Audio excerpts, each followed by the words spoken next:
ভাই কি ছিল এটা, শাকিব খানের তুফান তো এই ঝড় বাদলের দিনে পুরা অন্য রকমের তুফান তুলে দিল। ইন্টারনেট পুরা কাঁপিয়ে বেড়াচ্ছে তুফানের এই টিজার, যেটা আজকে কিছুক্ষণ আগে রিলিজ দিল।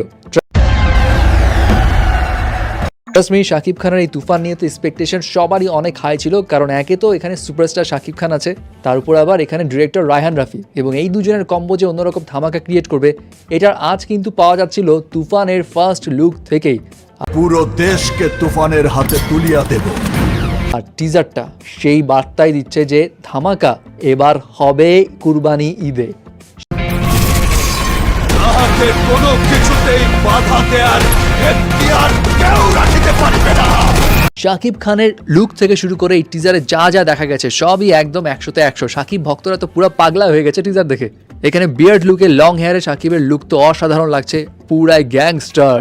আর এখানে যে অ্যাকশনের ফ্লিকগুলো দেখা গেছে ওগুলো ছিল অন্য লেভেলের।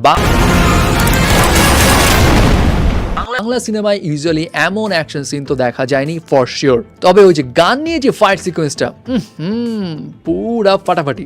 এছাড়া এখানে শাকিব খানের দমদার ডায়লগে কিন্তু শোনা গিয়েছে টিজারে। বাট এখানে বেস্ট পার্ট কি ছিল জানেন? চঞ্চল চৌধুরীর আগমন। তুফান, খুব ভয় পাইছি রে। একদম শেষের দিকে চঞ্চল চৌধুরী যখন আসে তখন যেভাবে ডায়লগটা দেয় না, পুরা ফাটাই দিছে।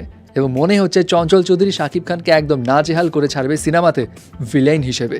এখন তুফানের টিজারের সবকিছু ঠিকঠাক আছে, শাকিব ভক্তরা হেভি খুশি। বাট এখানে কেজিএফ এর না ভাইব পাওয়া গেছে, এবং এই কারণে অনেকে বলছে কেজিএফ এর নকল হবে না তো আবার, মানে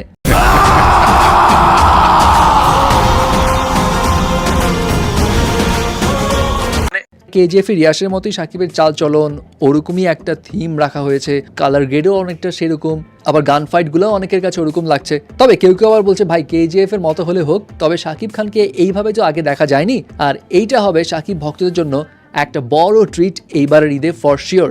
এখন যে যাই বলুক না কেন, তুফানের টিজার কিন্তু তুফান মুভি দেখার আগ্রহটা আরো শতগুণ বাড়িয়ে দিয়েছে, এবং এই টিজার দেখে আপনার অ্যাকচুয়ালি কেমন লাগলো সেটাও কিন্তু জানাতে ভুলবেন না।